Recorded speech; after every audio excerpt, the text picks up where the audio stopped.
НАТО не е воен клуб, туку сојуз на демократски земји, на земји во кои има граѓански слободи, но и стратегија за борба со тероризмот, рече албанскиот премиер Еди Рама, нагласувајќи дека Македонија и покрај добрите препораки што ги имаше за членство во Алијансата, сега за тоа не ги исполнува условите.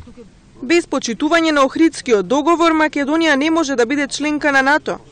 Ги поддржуваме сите напори за барање излез од политичката криза, но бараме од Алијансата да усвои став за добивање гаранција за спроведување на Охридскиот договор.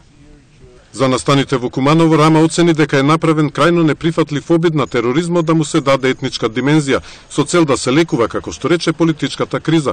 Се што сакаме е стабилна Македонија, Македонија во НАТО, но Македонија не може да стане членка без гаранција на Охридскиот договор, рече Рама. Русија смета дека настаните во Македонија се провоцирани од западните држави. Шефот на дипломатијата Сергеј Лавров, како што пренесува и Тартас, оценил дека притисокот врз премиерот Груевски е резултат на неговото одбивање да се приклучи кон санкциите против Русија и подготвеноста за соработка во изградбата на гасоводот Турски поток. Опасни се обидите да се искористи албанскиот фактор, па сега да се зборува дека Македонија треба да се федерализира или пак дури еден дел да се припои кон Албанија, другиот дел кон Бугарија, рече Лавров. За лидерот на ДУИ Али Ахмети ваквите оценки се неприфатливи. Во интервју за телевизијата Клан, Ахмети вели дека Русија се обидува да го зголеми влијанието на Балканот преку Македонија.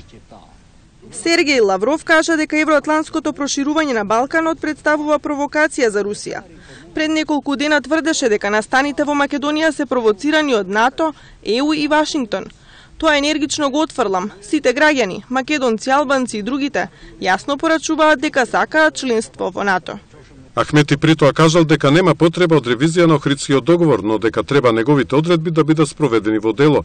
Според политичкиот аналитичар Исмет Рамадани, Албанија поддржуваше Македонија во атлантските интеграции, но дека во моментов премиерот Рама проценил дека земјава под воството на Груевски ги напушта патеките и НАТО стандардите. И самата иконографија, а самите некои постапки во однос на несолидаризирање со ставовите на Европската Унија и на САД, па и со НАТО во врска со состојбите во Украина или со Русија. Така што сами некако ја доведовме нашата политика да не ни се верува и во соседство една членка на НАТО. Рамадани вели дека Македонија нема капацитет да отвора нови проблеми со соседите преку создавање на тензии кои влијат и врз нив, туку да ја реши кризата и да отвори нова страница во соработката.